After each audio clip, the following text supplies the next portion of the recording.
narcissistic, psychopathic, or borderline? In the absence of an official diagnosis of your partner, the partner refuses to attend therapy, refuses to be diagnosed, refuses to acknowledge that there's a problem whatsoever. How can you tell what it is that you're going through? What are the differences between these three types of abuse with hints as to how to recover from them?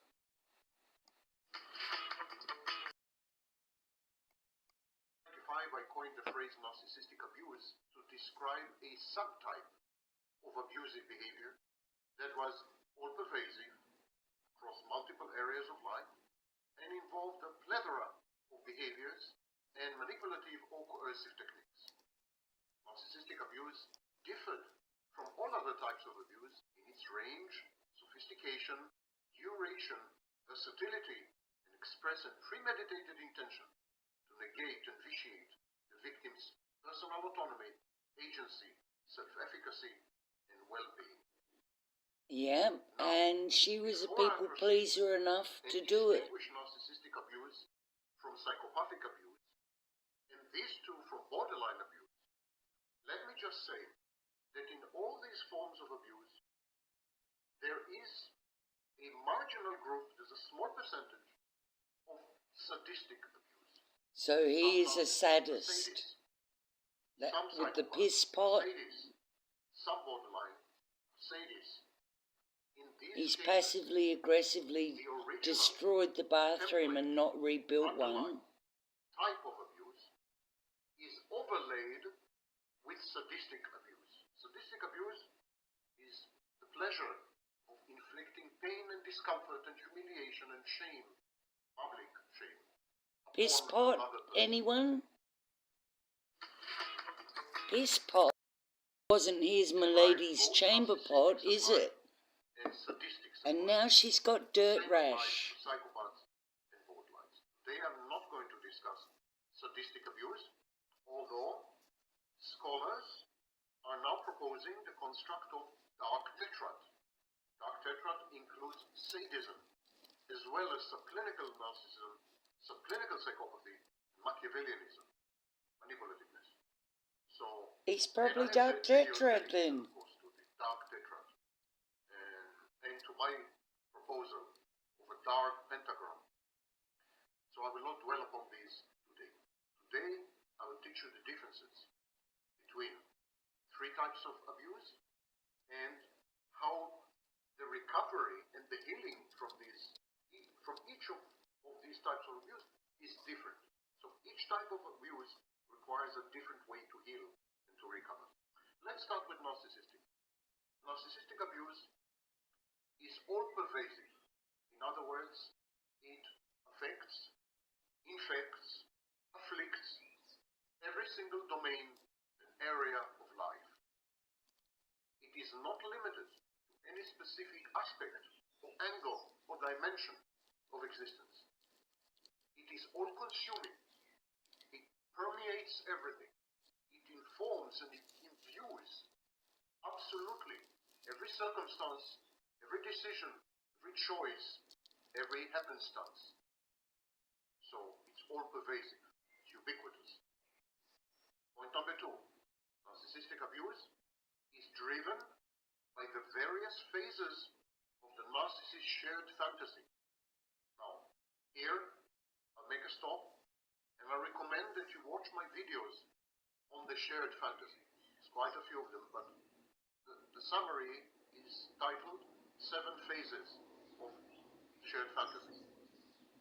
When you learn about the shared fantasy, you will find that narcissistic abuse comes in 2 flavors, 2 varieties, each one of which is attached to a specific phase, specific stage in the shared fantasy, each one of which fulfills highly specific functions, psychodynamic functions, behavioral functions, manipulative functions, and so on and so forth.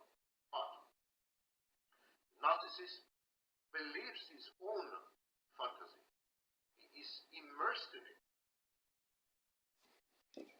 Yeah, right. That's why narcissists do not gaslight. They confabulate. Do not future fake. Psychopaths do.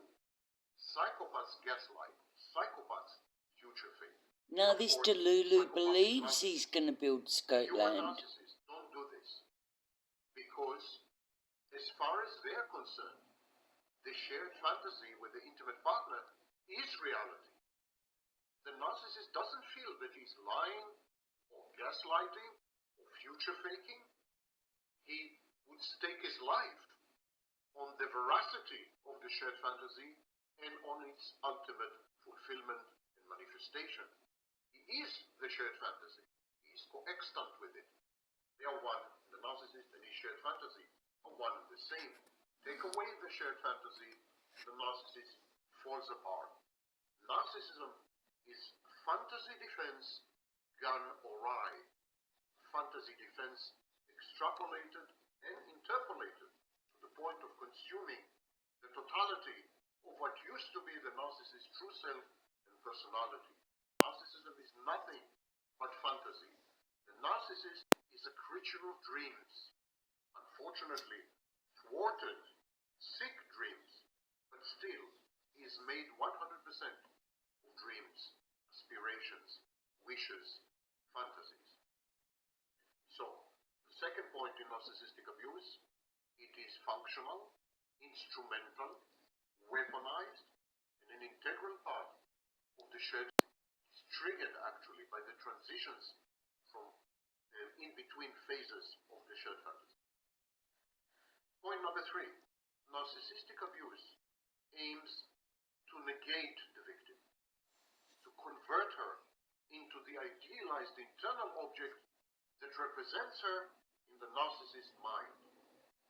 So, it is a form of coercive snapshotting. Narcissistic abuse is a form of testing whether the intimate partner could fulfill her maternal role and love the narcissist unconditionally, for example. So, narcissistic abuse is about making the victim disappear, vanish, annihilating the victim, so that it can resurrect, re-emerge within the shared fantasy and in the form and shape of the idealized image of her carried inside the narcissist's mind, internal object that stands in for her. Point number 4 has to do with recovery. The only way to recover effectively from narcissistic abuse, as I've been saying for many years, the only way is to separate, individuate. What the narcissist does to his victims, he regresses them. And by the way, when I say he, it could be a she. When I say she, it could be a he. Okay? Don't start the war with gender pronouns. I'm using the literary forms, and the literary form is to use he. Okay? So, the only way to recover is to separate individuals. The narcissist pushes back to childhood. The narcissist infantilizes his targets, his prey, his victims, and then plays or acts a maternal role. This is part of the dual mothership concept. So, you have been infantilized, you have been regressed, you have been placed inside a time machine and then teleported back to your early childhood. You need to start from scratch. You need to separate from the narcissist as your newfound mother.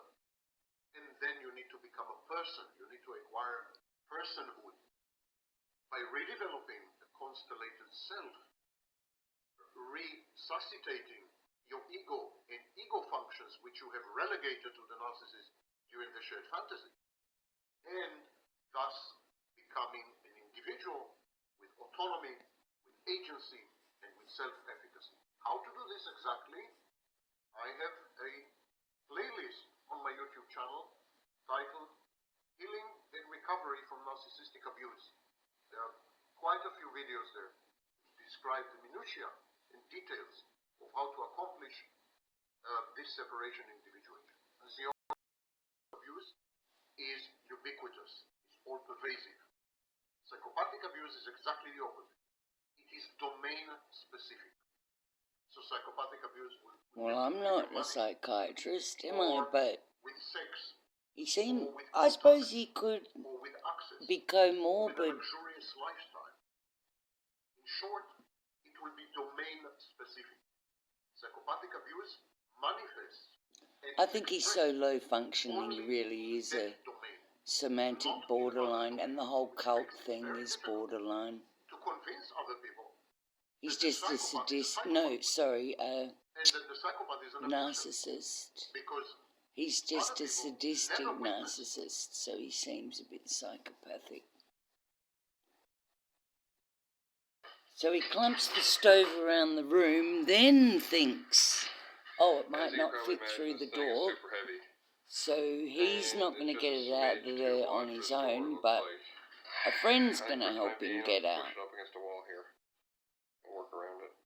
Until I get a friend out here that can help me lift it up proper and get it out here. Proper, because he's not proper. So that's his first abdication, isn't it, to an adult to do the job. God knows where he throws all this microplastic shit and mould. Now, I wanted to show this because he's about to show us the graveyard. Shows that there was a church here somewhere.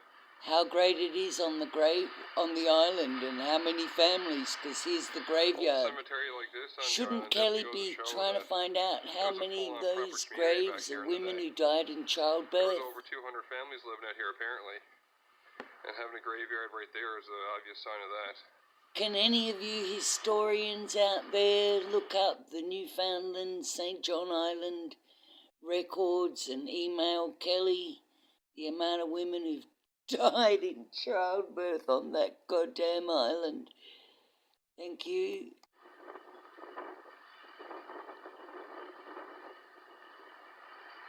Literally everywhere you go here is absolutely beautiful.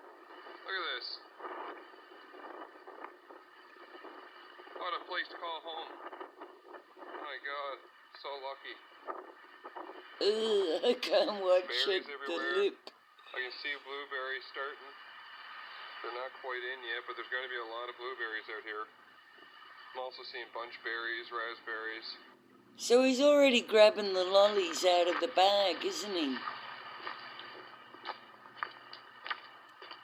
It's all about, you know, taking with him. He's never planting any regen on the coast to help the next hurricane, the unknown named hurricane, Melissa. So before I go upstairs and start gutting out the upstairs bedroom, I really want to reinforce this floor because, I mean, it's hanging off here. It's hanging off the wall, and you can see how much it's sagged. This is all totally let go from the wall. So I'm just going to scab in some 2x6 real quick and just lift this up and brace it enough to get all the shit out of the upstairs. And eventually, a lot of shit, isn't there? Shit here, shit there, shit everywhere. But now we're just going to put a couple upright 2x6 right here. He's going to be doing homeschooling if the child lives, whether the mother lives or not. And, oh my God, she's lost all of her vocabulary since she's been with him. See the Sam Vaknin video about entrainment? And as he said, 7 phases of the shared fantasy. So she basically can't speak in sentences anymore. The devolution of her vivacity, hygiene, and vocab has just been depressing to watch. So it's all about what a marvel he is. I'd certify that as safe. Feel comfortable now going upstairs and He'd certify that as safe. I'd certify him as insane. Everything he does is slipshod, and the only good work that gets done around the place as far as building is done by his friend Adam, and he doesn't notice the second wing he builds is 2 feet taller than the first one he'd just built. Takes his wife to point that out to him. Then he just saws the top of it off and away they go. And any success that's had with building the frame of the bathroom, inoperable, unusable bathroom, is done by, the septuagenarian neighbour Patty. There's so much shit upstairs. Oh, shit. There's a whole other door right here. So I want to get all this furniture and shit out of here. Get this door open, it'll help with some ventilation, and then we'll go upstairs and start tearing out the bedrooms. I don't think he upcycles anything. Hitting the ads hard for Christmas, aren't they? Nice. It's a classic. What a fucking joke. She hasn't got a toilet. She's been weeing in a bucket that he keeps humiliating her about. So all that bathroom stuff's been there since day one. But he didn't manage a bathroom. Didn't even build an outdoor bathroom. And now his pregnant wife's got dirt rash. She actually painted and tizzied up the bathroom that was there, that was functioning, but, yucky and old. She tidied it up to use. Obviously bathing was important to her. He ripped that out and, like a sadistic, passive-aggressive fucker that he is, failed to replace it for the year. So many people have got outdoor baths, solar heaters, solar showers, beautiful cast iron baths with fires under them and wooden bath mats so you don't cook yourself. Christ. But dirty little kids don't worry about bathing. And because it was a point of sadism, she wanted bathing, he didn't. There's no bathroom. I shouldn't be banging on about it, but he's the one that made a point of mentioning she has dirt rash. Dirt rash? For Christ's sake. That's awesome. That's a good looking door. That's a great looking door. And this is the bullshit that beguiled everyone into loving him? Look at I cannot fathom it. Basically, because he's acting like a 9-year-old, everyone thinks he's a prodigy. What a clever little 9-year-old. But no, actually, he's 32. It's a fucking travesty.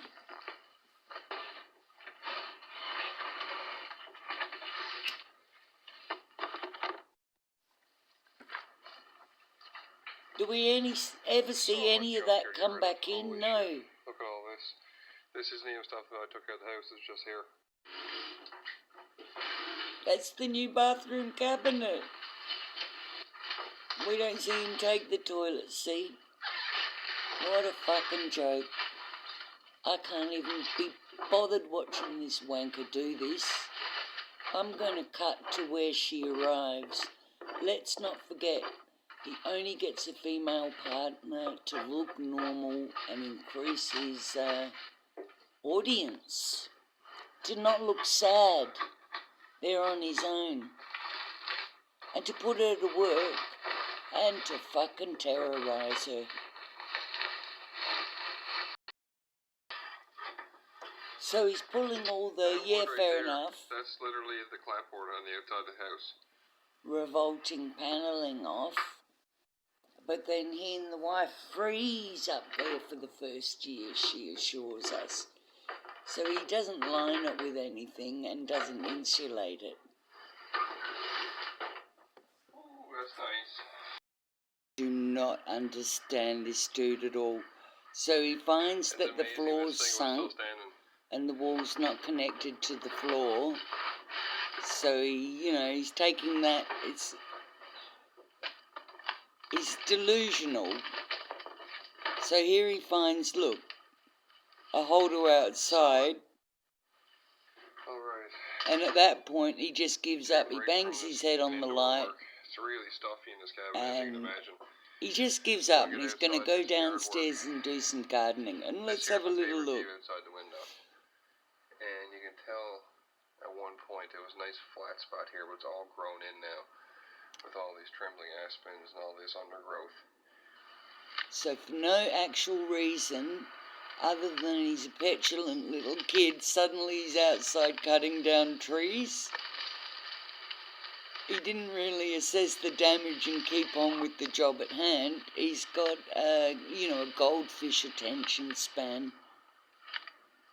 He must be infuriating. She would be like his angry mother. Looks like we got some weather coming in, So he's cut down the one stand of trees that were protecting his house from the wind. But a tarp on the roof right now will stop more water from coming in and let the cabin start drying out. Oh dear. I'm sure the roof in this thing is pretty rough. Oh dear. His friend Adam does most of the roofing, doesn't he, from what I remember?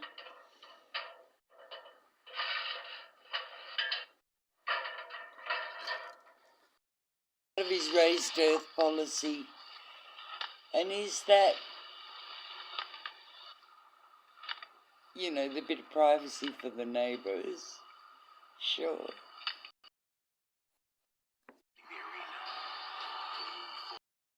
He basically has to look authoritative, so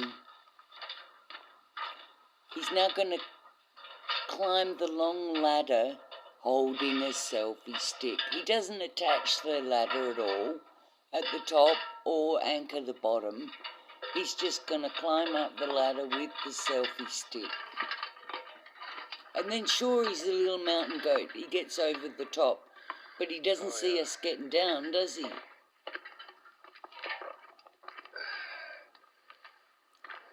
He's going to find a leak in the chimney, then sort of lumber about tying a tarp over the lot of it. I'm amazed it held up as well as it did. All the water's leaking right around that chimney. No trouble to see it. No trouble to see it.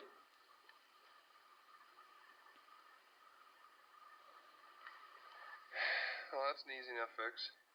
It's pretty sketchy getting up here, not gonna lie. It feels really, really high in that ladder. So we're gonna see a drone shot of the place. Get the big tarp up here and stretch it out and stop the water.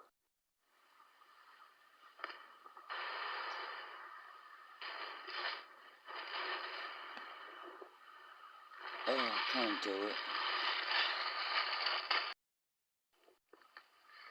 Yep, nothing fancy, but that'll do for now. That's enough to stop the bit of rain that's coming. You can see it's pretty foggy out there. This will stop some of the rain. Then they get a shitty new kitchen they build with a thin, crappy old kitchen window that they break. Then when he was going to reluctantly drag on his heels build her a bathroom, he managed to put his knee through the bathroom window as he picked it up. So, funnily enough, his very ineptitude is what's making people attracted to him, because it's